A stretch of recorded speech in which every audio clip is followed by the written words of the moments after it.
नेपालमा के गर्थ्यौ? नेपालमा चाहिँ म त्यही भिडियो एडिटिङबाट मैले एउटा करियर स्टार्ट गरे हो।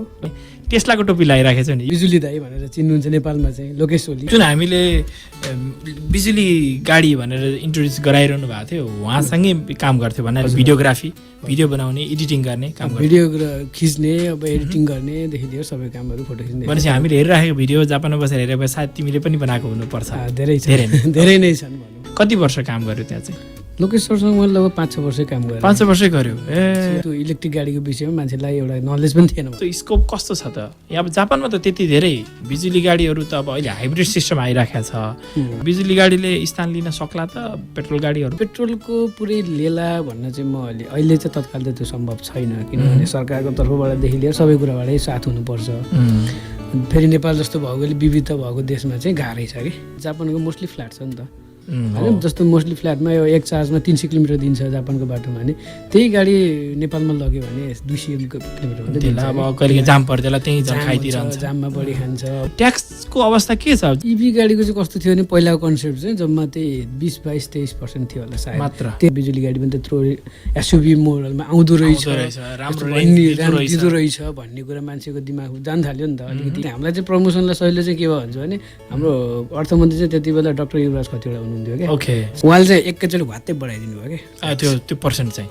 पहिला चाहिँ कति थियो भने त्यही भने 13% भ्याट अनि 5% र 10% मात्र थियो कि, भन्नाले 38 जति। एकैचोटि 80 देखि 160% छ।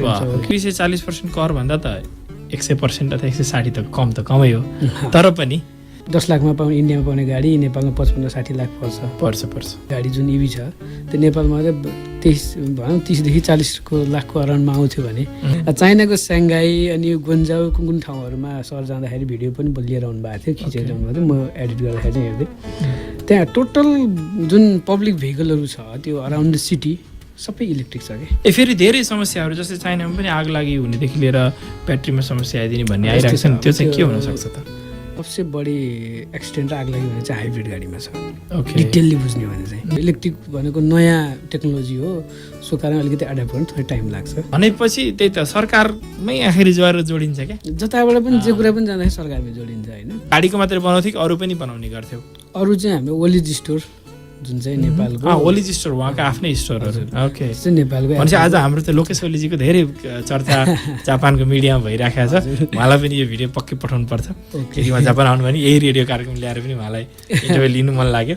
के कसो नेपाल लोकेश ओली शान्ति कातागाいいですね。電気自動車は今ちょっと流行ってるんですけれども、その事務所に、事務員として仕事やってて、動画撮りながらそのプロモーションとかする作業をやってたと。